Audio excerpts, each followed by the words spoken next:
The topics and opinions expressed on the following show are solely those of the hosts and their guests and not those of W4WN Radio, its employees, or affiliates. We make no recommendations or endorsements for radio show programs, services, or products mentioned on air or on our web. No liability, explicit or implied, shall be extended to W4WN Radio, its employees, or affiliates. Any questions or comments should be directed to those show hosts. Thank you for choosing W4WN Radio. This is Beyond Confidence with your host, Divya Parekh. Do you want to live a more fulfilling life? Do you want to live your legacy and achieve your personal, professional, and financial goals? Well, coming up on Divya Parekh's Beyond Confidence, you will hear real stories of leaders, entrepreneurs, and achievers who have stepped into discomfort, shattered their status quo, and are living the life they want. You will learn how relationships are the key to achieving your aspirations and financial goals. Moving your career or business forward does not have to happen at the expense of your personal or family life, or vice versa. Learn more at www.divyaparekh.com, and you can connect with Divya at contact@divyaparekh.com. This is Beyond Confidence, and now here's your host, Divya Parekh. Good evening, listeners. And today, yes, it's a different time we are broadcasting. We are actually recording the show for February 15th. And if you are joining us, that's awesome. If not, we look forward to seeing you go live on iHeart Broadcast Studios. So, folks, thrilled to be here with you. And as you all know, we have been talking about our books. And thank you for your generosity. If you have not gotten your copy, please get your copy of Expert to Influencer, and which is this one, along with The Entrepreneur's Garden. The profits from those books are going to entrepreneurs impacted by COVID-19. And today we are going to invite our guest in. Hello, Steve. Hello, Divya. Happy New Year. Happy New Year to you as well. And I guess we're going to be showing this on February 15th, Valentine's Day. So happy Valentine's Day. So the podcast will be going on just now. We are broadcasting live. Oh, gotcha. Yes. So Steve, I do not want to butcher your last name. So if you can just kind of share with us, that'll be great. I sure will. It's McChesney. It's kind of like Kenny Chesney. Just put an MC in front of it and you got it. Got it. So that's fantastic. So Steve, tell us a bit about yourself. Well, Divya, I am a results coach. I do specialize in business, marketing, sales, copywriting. I actually call it my company Beyond Business Consulting because I do more than just business. Just like yourself, I talk about life and, the work-life balance and things like that as well. I am 63 years old. I am in what I call the fourth generation of my life, or the fourth quarter of my life. And I've been a jack of many trades and a master of some of them. You and I have talked before in the past. I did start out as a veteran in the U.S. Army, and then I went to work as a Hollywood stuntman and did some interesting work there. And throughout my life, I've done a lot of different jobs. I've been a martial arts school owner. I've been a restaurant owner. I've been a taxi cab driver. So, I've run the gambit. So, but it all led me to where I am today. So, everything was definitely worth everything that I went through to get to where I am today. And I'm so proud to be here. Even in our COVID days, I mean, it's I think everything has a silver lining. COVID is devastating. It's a terrible virus. However, I have found the silver lining in that as well. It's given me an opportunity to stay home and not be sidetracked and be able to focus on my business as well. So a lot of things like that. Absolutely. So first of all, I want to thank you for your services because we cannot appreciate our heroes enough. Hey, thank you. So let's begin at the beginning. When you were a child, Mm-hmm. do you recall any remarkable moments from your childhood that have left an impact on your life and you remember it to this day? Yes, there's been a few. I grew up in Hollywood, and when I was, I remember I went to Santa Monica Elementary School, and while I was at that school, right across the street, it's actually one block over, was the Hollywood Cemetery. And behind the cemetery, the wall was the back wall of Paramount Studios. So I remember when I get out of school, I would go over and sneak into the studios. And there was a little crack that my body could fit through. And when I was on the studio lot, nobody really questioned it because they thought I was the kid of somebody, an actor or director or somebody. So, I just kind of walked freely, and I'd go into sound stages and I'd watch filming. And I was a regular. I was a regular at the Dick Van Dyke Show. Those days was the Desilu Studios. Gomer Pyle was a show I used to go. Bonanza was a show that I used to go to. But I remember it made an impression on me that that's what I wanted to do for a living. I wanted to be an actor. I loved the make-believe. I loved the whole being on a set and seeing what they were doing and seeing how they treated the actors and, people walking around with holding umbrellas for them. I mean, I thought that was pretty good. I'd like to have somebody do that for me. So that was kind of my first view of what Hollywood was all about. And that was always my aspiration. So when I went into the Army and got out of the Army, I went to film school. I decided I'm going to make this a career. And I went to Los Angeles and went into film school. But, government, because I was a veteran, the government paid for my tuition, but they didn't pay for my rent. They didn't pay for my food. So I had to pay for that myself. So I had to get a job. And I got a job as a waiter. And I got to tell you, I love waiters because I tip them immensely. Those men and women work so hard to feed hungry, grumpy people. It was the worst job I ever had. But, it's you're absolutely right in that. I used to have one of my friends while I was studying in Cali. You grew up in Hollywood, and what a beautiful story that you just busted in, and people have to wait in line or get the tickets, or so you had privy to Hollywood studios. Coming back to you talking about servers and waiters, it's such a critical job because one of my friends, I remember, we were studying. I was in California in college, and we were students, and we would take each other out for lunch on our birthdays. When you're a student, you're ever broke. You never have money. Yeah. And we would treat each other. And it happened that my birthday came before hers. And when we were at it was a small mom and pop's place, and she left a really good tip. And this was the side of her life I'd never known. And then I asked her, what was it that you tipped so generously? And then she shared with me how she herself was in that job and how hard it was. And since that day, I've come to appreciate it. Yeah, you know what? I do appreciate it, but I didn't like the job. I wasn't good at it. I mean, I was good at it. I did my job, but I didn't have the right frame of mind to be a server because it was tough. So a friend of mine in film school, he was a stuntman, and he said, listen, I know of a guy that teaches stunt work. He has a school.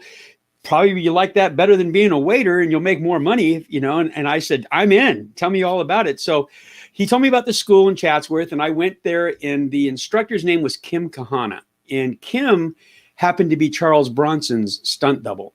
And so I went to stunt school, and it was funny because one of the things that Kim taught us in school was how to sneak into studios. And I said, hey, man, I got that down in spades. I learned that as a kid.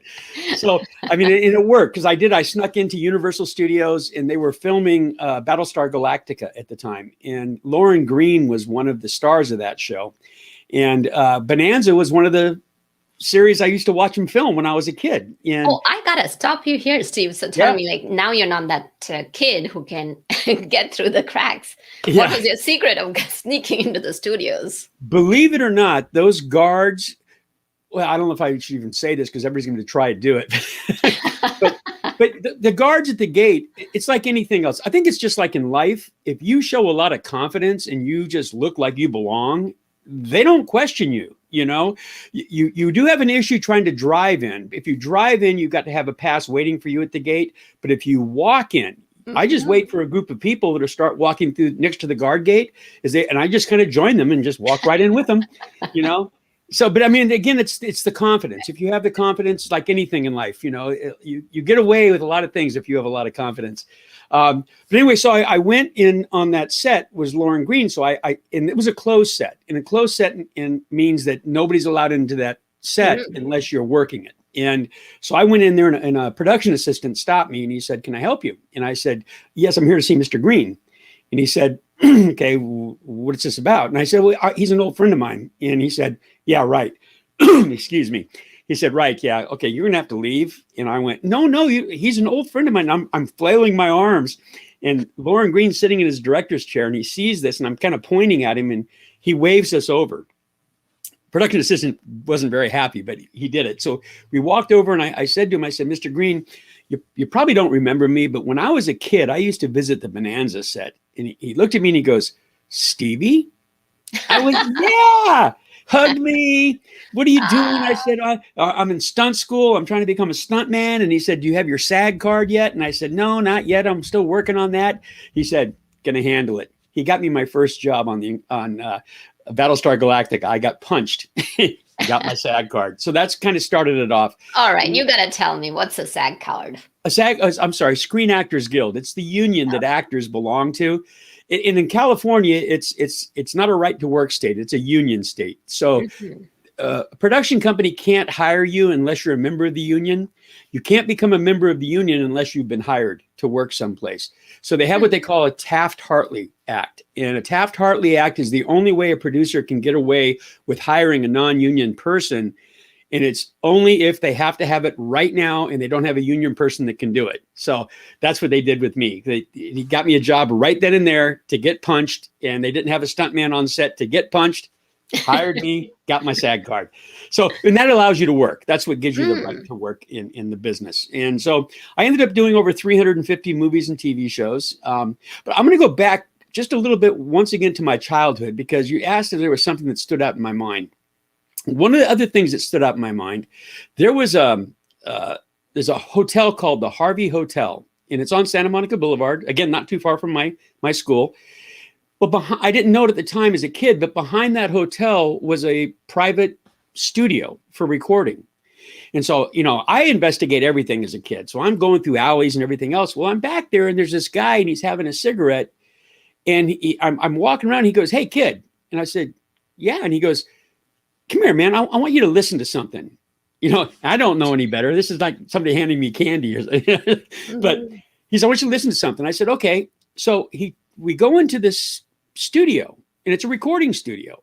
And he plays this. There's a lot of people in there, and they play this music for me. And he goes, "What do you think of that? Do you think it's cool?" Because that was the lingo back then. And I said, "Yeah, I think it's pretty cool." He goes, "No, but do you really think it's cool? I mean, what do you think?" And I said, "I think it's really cool." He goes, "Man, thanks a lot." And that was it. But you know who it was?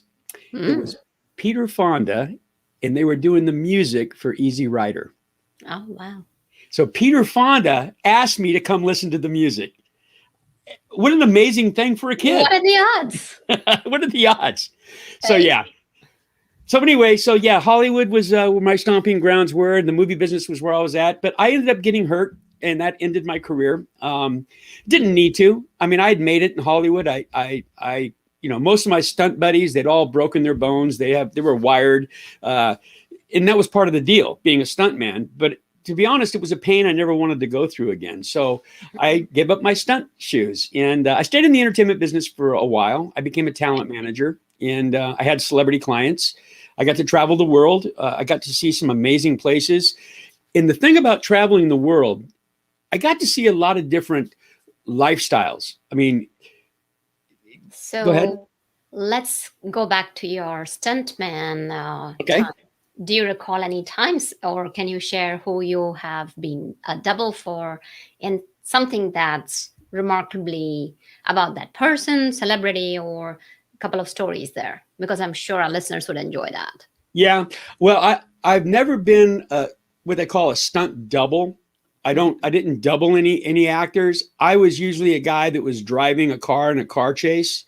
The actor that was supposed to be like, I used to work on Starsky and Hutch. And I used to do a lot of the car chases with that. But those were nondescript guys. And the actors, the stars usually had their stunt double who worked all the time with them. They always had the same guy who looked just like them, basically, same height and everything else. So I never really did that. But I will tell you of a movie that I did. And it's one of my favorite memories of doing a movie. Well, I got two of them actually, but this one was Star Trek 6. Now, I was a crew member. Star Trek, yeah. Yeah, I was a crew member on the Enterprise. And what's memorable about that movie was it was the last movie that was done by the original cast members from the TV show. Leonard Nimoy and William Shatner and all those guys. Well, they used to give us what they call a call sheet. And a call sheet is an 11 by 17 paper, and it tells you what time to report to wardrobe the next day, what time to report to makeup. And it was for everybody, cast and crew. And everybody would get one every day. At the end of the day, they'd hand you so you know the next day what time to be there. Well, once you read it and you knew what it was, you just throw it away. Well, come to find out later in life, since it was the last movie with the original members of the cast, those call sheets were selling for up to $1,000 a piece at Star Trek conventions. And you're like, only known. Yeah. And the other movie that's memorable to me, I did Naked Gun 2.5. And it was just a fun shoot. If you ever see the movie, there's a scene in there. We've got a house surrounded in South Central LA. And it's a drug house. And it's all SWAT members. And we're all over there. And everybody's aiming their guns at this. Leslie Nielsen comes. Now, right before Leslie Nielsen comes, we call it the Roach Coach. It's one of those lunch wagons, pulls up and opens the sides. And all these SWAT team members are going over and getting coffee and donuts. This is while they have a house with guns at them. So Leslie Nielsen comes up. And Leslie Nielsen, there's a SWAT team member that's leaning over a car with an M16 aiming at this house. And Leslie Nielsen slaps him on the back and says, "How you doing, soldier?" And as soon as he hits him, the guy shoots. Well, when he shoots, of course, everybody else starts shooting. And they cut to me. And I've got a donut in my mouth, a cup of coffee in one hand, and an M16 in the other hand, and I'm blasting away. So just a fun scene, and typical slapstick humor that Naked Gun was. So. Yeah. Oh, yeah. A couple of things like that. I did For the Boys with Bette Midler and James Caan. And what's memorable about that show is my brother also worked on that. My brother is a very talented singer and musician. And during lunch breaks, him and Bette Midler would sit and he'd play the guitar and they'd sing together. I thought that was pretty cool. Very cool. Yeah. And some fun stories. Yeah, some fun stuff. Great time in my life. But like I said, everything I've done in my life has been fun. When I got into talent management, like I said, I traveled the world. Oh, what I was going to say about traveling the world is you get to see a lot of different lifestyles. Different parts of the world had different ways that they live their life. But the one thing I found really interesting is that the human condition is the same no matter where you are.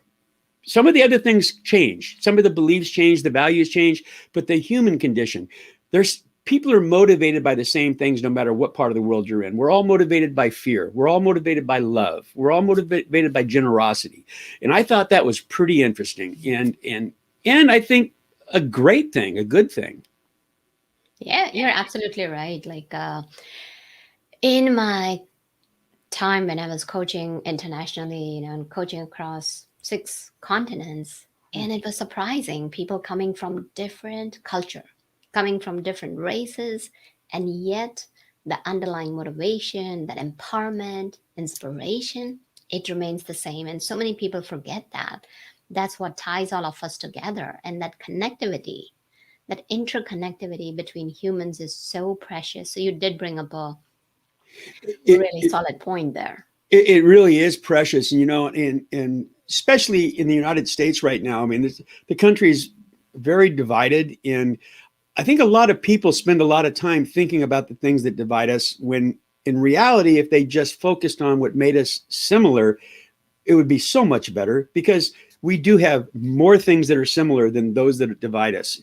If they want to get superficial and make it about race, or make it about religion or sexual orientation or things like that, that's very superficial when you really think about it, to the human condition, because we're all in this together and we're all part of this community, and it's worldwide. It's, and it's my mission to help inspire that, because I think that everybody would be happier. They would put a smile on people's faces instead of these frowns that I've been seeing, Absolutely. And it's so important to have that mission. So for example, currently we are doing a project, which is something called Thriving Beyond Crisis. And the whole idea is that anywhere you turn on the TV or you're watching people. It's all about negativity, even on social media. Yeah. If people post something, somebody's getting at each other. People forget that ultimately we are human beings and we are interconnected. What if we all came together and just helped each other out? And that's one of the things that I have been going and starting. It's called a 1 hour project every month, just 1 hour to help somebody else without any expectations. And when you do Ooh, I that, like think that. about it. Even if it's 100 million people in US, right? Adults. And if you could count like, okay, you know what? I'm going to devote my time smiling at people. And even, yes, folks, even if you're wearing masks, studies have been done that show that your smile will reach your eyes. So think about Yeah. it, 100 million hours every month. Where could we go to? So definitely agree what you're saying with. Divya, that's a great movement to start and incorporate and get it to catch on. You mentioned that especially social media, that a lot of negativity going on. It's amazing. The other thing about people is when we're hidden behind a keyboard, we're willing to do things that we wouldn't do face to face. And it's unfortunate that they would go to something negative. Pretend you're face to face when you're on that keyboard. Maybe that'll help that movement that you're talking about. And a smile does make a difference, because a smile, it's very hard to be angry if you have a happy face on. Yeah, no. And when you brought up a great point that when you're behind that keyboard, you find that it's okay to be nasty. It's okay to criticize others. Think about it, folks. Rather than dehumanizing the other person, it doesn't matter. Even if they have a different opinion, it's okay. And there's so many times what happens is that our loved ones are on different sides. Find a common ground. Don't talk about things that separate you. It's about finding that common ground and working towards building that relationship again, bringing those loved ones again. And as you mentioned, we're motivated by fear, love. So let go of fear. It's almost like releasing it and then letting love in. So that talking about that, you mentioned that you moved into the world of talent management. Any stories from that era? Absolutely. One of my clients, he was quite a big success. And the interesting thing, I'm a salesman. I'm a marketing guy, and so during my time as a talent manager, I had to sell my client. Mm-hmm. Well, the one thing about Hollywood is if you have success, if you're an actor and you have a successful movie, it's easier to sell you. And he was a successful actor. He had a successful movie, but nobody knew his name. They knew who he was, but they didn't know his name. And if you've ever seen a Police Academy movie, you ever seen Police Academy? I'd have to kind of jog my memory. Not There sure. were 7 of them. They made 7 of them. Okay. But Police Academy, the first one that was made, Mm-hmm. my client was in. He was one of the stars, but nobody knew his name. They only knew him as the guy that did the noises with his voice. And he happened to be the #1 selling doll for Warner Brothers on that franchise because language, if you speak English, it may not play that well in Germany or Japan, but if you just make noises, those noises are universal. It doesn't matter where you are. So we traveled the world. We did the world. His name was Michael Winslow, by the way. Mm-hmm. So we traveled the world. And some of the things that I found interesting, we shot Police Academy 7 in Moscow, and we were in Russia. And that was in 1993. Well, it was very interesting because while we were there shooting that movie, there was a coup attempt. And tanks had rolled down the road. They actually took us and put us into this old KGB headquarters and surrounded us with Marines because they didn't know what was going to happen to the country. It lasted 1 day. But still, it was exciting. It was different for us. I was also in Germany with him, and we were on the Autobahn, and the driver driving us was doing 145 miles an hour in a Mercedes. And I'm like, my eyes were this big, and a motorcycle passed us. And he turned and he looked at me and he went, "He never would have passed me if I had my summer tires on." I was like, okay. Went to Bogota, Colombia. I saw the most amazing artisan who did sculptures with matchsticks, with wooden matchsticks. He had a magnifying glass and these, the little scalpels, and he made the most amazing, beautiful sculptures of these matchsticks. So yeah, I mean, just traveling the world, that was the main thing I got out of that part of my life, was being able to witness people around the world, like we talked about earlier. I also, in my book, I talk a lot about the different generations, because that's another thing that divides people. And this is from the beginning of time. It doesn't matter. Every generation complains about the next generation behind them. And every generation thinks they're better than the other generation, and the younger generation thinks the older generation doesn't know anything. So talking about that, you said you had to market to your clients. Yes. So let's explore marketing. Like just now, people are short-tempered, and I am seeing that, like, people's nerves are frayed. Yeah. And because people have been through a lot. So it's important to have that empathy. Now, that said, more and more people are migrating online. So what would you say that despite, the world is ever changing, how can people go about marketing during these times? Well, the principles of marketing are the same as far as like the right headline, the right lead to create interest in whatever product or service you're selling, the right way to create desire in it, and then a call to action. That doesn't change whether you're, in person or you're online. However, everything is moving to online.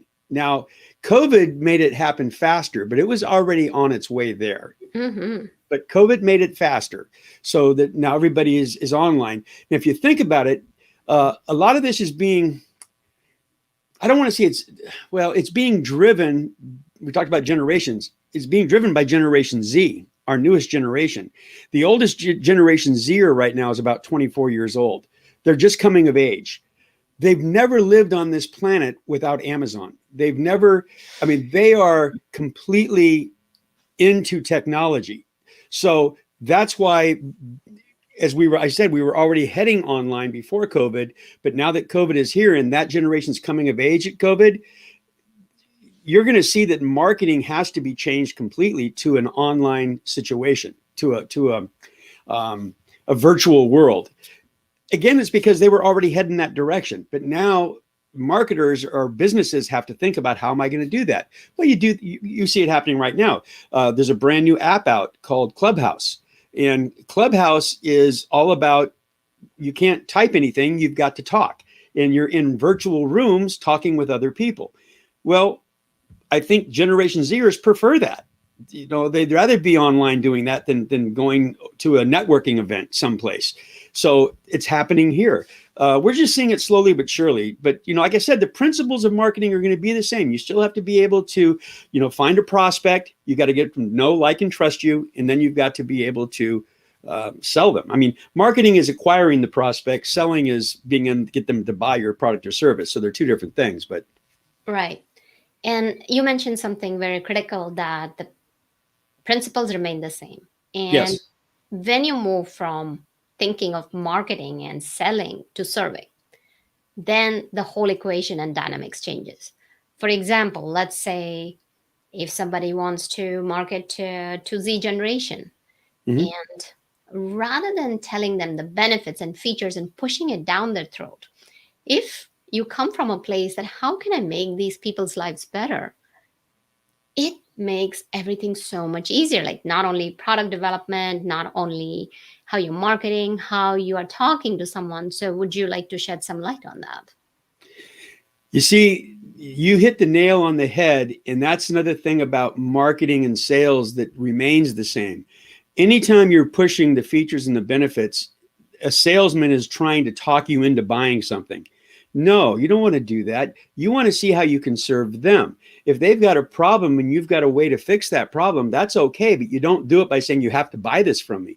You provide service to them. You be of service to them.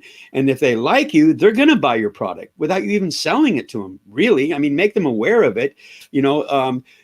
That's another area that, Divya, I think that we're talking about the modern day of marketing online. with email autoresponders, it's a nurturing sequence. You don't send them an email trying to sell them something all the time, because they're just going to opt out of your email list. So if you give them value every time, something that they want and they need, then they start to know you, they start to like you and trust you. Then you can say, listen, if you're interested, I do have this product, but that's a side point. Here's what I want to do for you. Here's how I want to help you. And believe me, that they come around. But that was true in the old days of sales. There's this, people like to buy, they just don't want to be sold, as the old adage goes. And it's so true right now, especially online.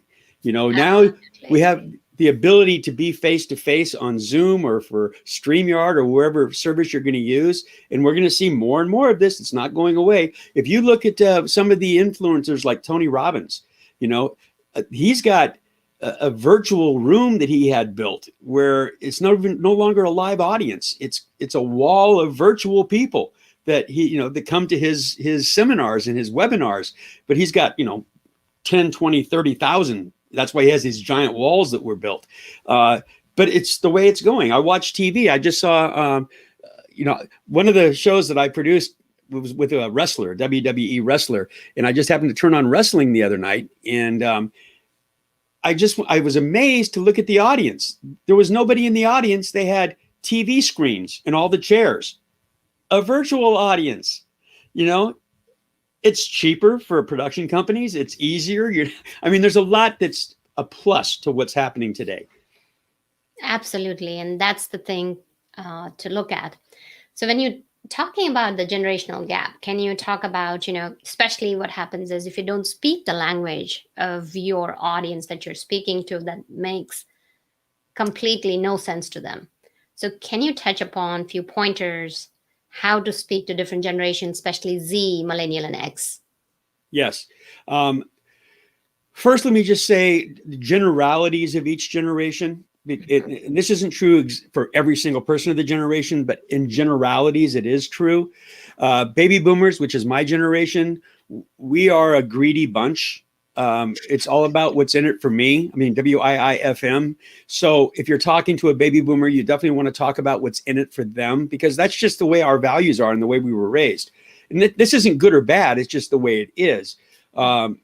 Generation X was also called latchkey kids.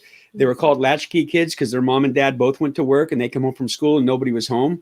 Well, there was a benefit to that. It made them become very independent. They can deal with crisis. They can take care of themselves. They know how to cook. They know how to clean. So when you're dealing with Generation X, you've got to let them be independent and let them decide. Give them a choice. Millennials, I love millennials, by the way. I'll tell you a quick story, and then I'm going to, because it is about generational differences, and then I'll talk about how you talk to millennials. But my 3 daughters are all 3 millennials. I'm a baby boomer, remember. I'm also a veteran. So, 2 years ago or whatever it was when the NFL players were taking the knee during the national anthem, I went ballistic, because that's my first thought. Oh, my goodness, I'm a proud American and blah, blah, blah. My daughter, she said to me, she said, Dad, take a chill pill. I said, what? She goes, you have to understand something. These players are millennials. There's a different mindset. It's a different set of values that you had when you grew up. And she's feeding back to me what I teach, right? But it made me stop and listen to her. And I went, you're absolutely right. What am I, crazy? And that ended my anger. That ended my anger because I listened to that millennial. Quick another story. I've got an app that I developed, and it's a tour app. If you visit New Orleans, you can download the app. It's called New Orleans at Your Feet, and it's a walking tour, but your phone is your tour guide. And it's narrated. You can put earphones in if you want to do a French Quarter tour or a Garden District.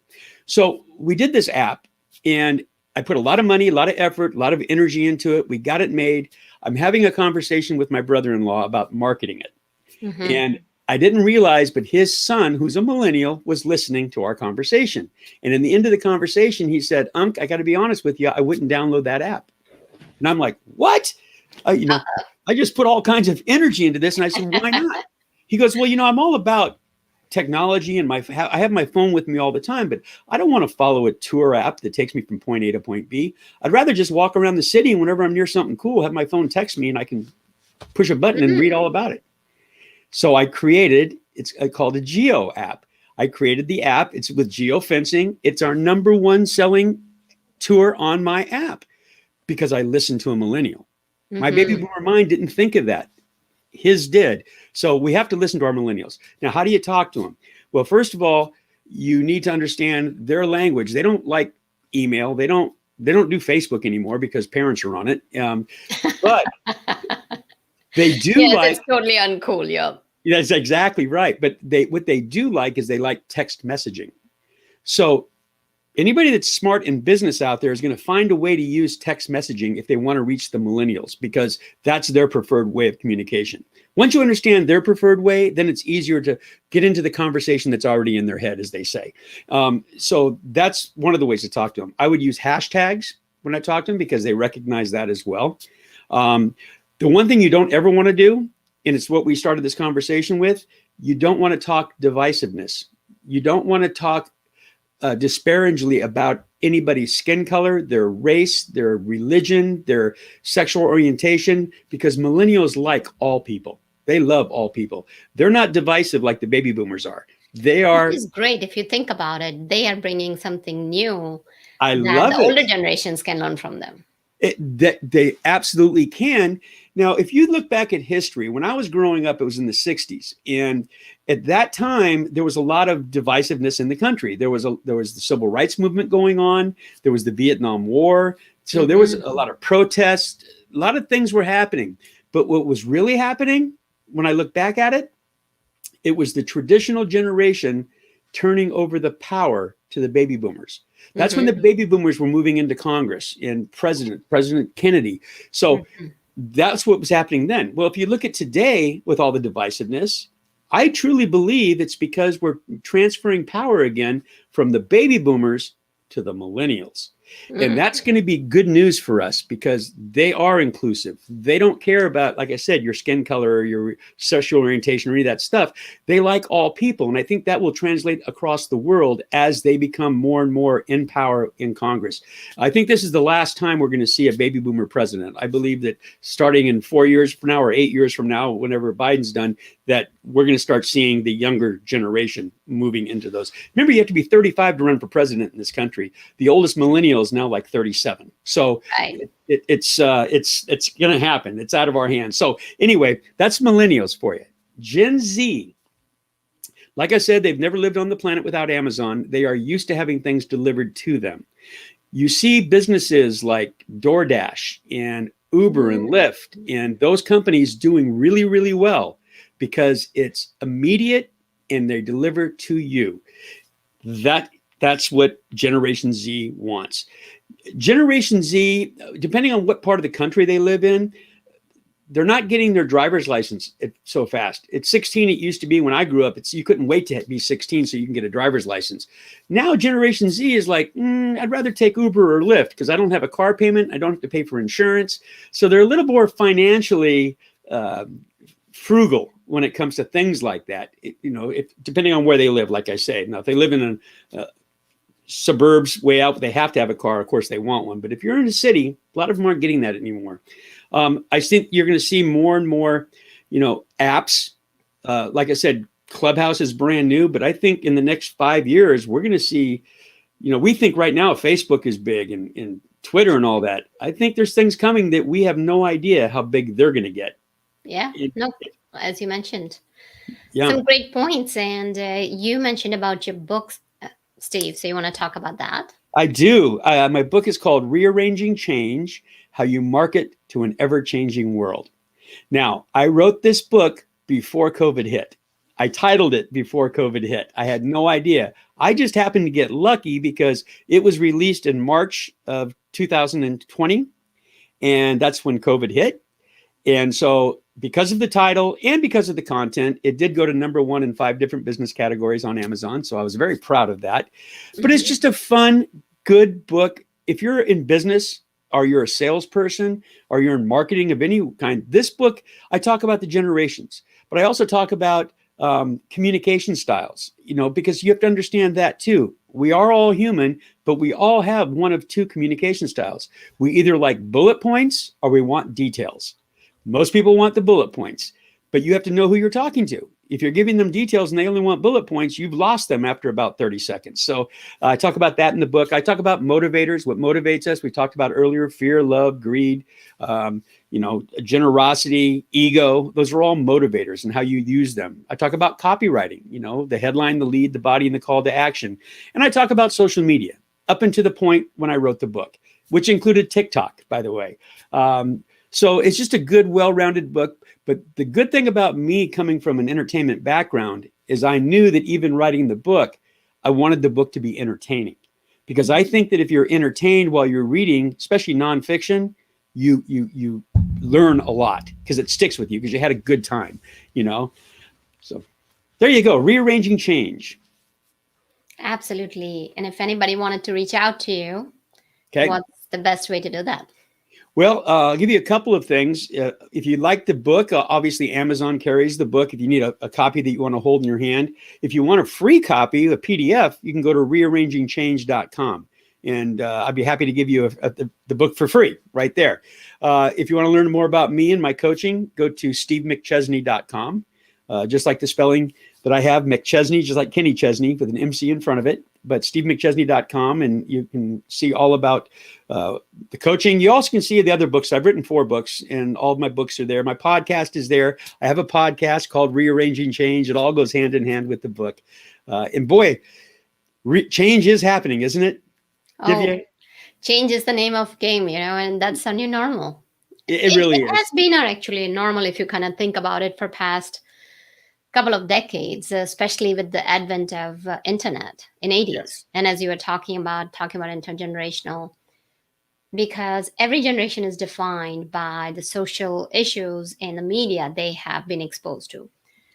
Going from radio, listening to radio, to going to that black and white silent movies, to TV shows, to now where it's like live streaming, and TV is kind of getting outdated. So definitely change is the name of game, and it's important.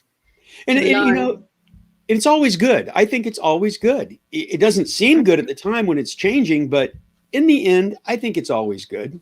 It's, interesting thing about one more thing about Generation Z, I got to say, there's my neighbor has a 6-year-old, right? He told me, he said, I had to really stop and think when I heard my 6-year-old say, Alexa, what is 12 plus 13? Alexa, how do you spell rainbow?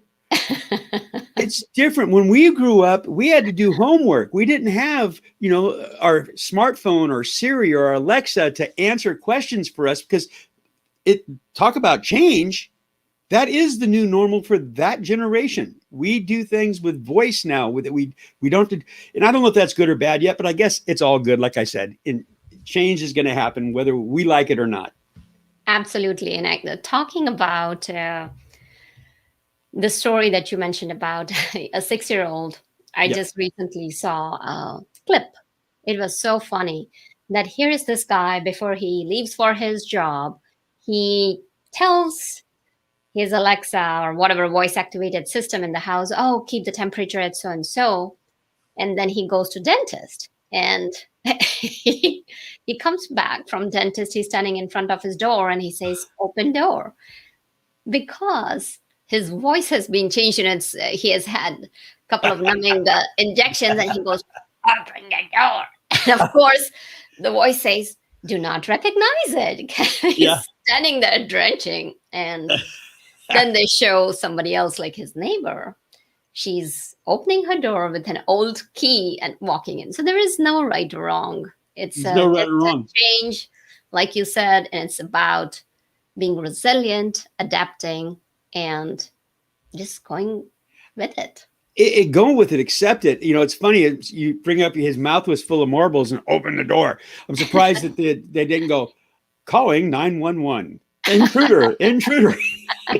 Well, there you go. That could be a possibility too. So it's been a lovely conversation. Thank you for joining us, Steve. Divya, it's my pleasure. It's really my pleasure to see you again. Oh, absolutely. And listeners, thank you again so much for being part of our show, because without you, the show would not be possible. This is for you. Reach out to us if you have any questions or any topics that you'd like to bring to you. And thank you, Rebel, for taking the time and being with us. Until next time, take care and be well. Bye, everybody.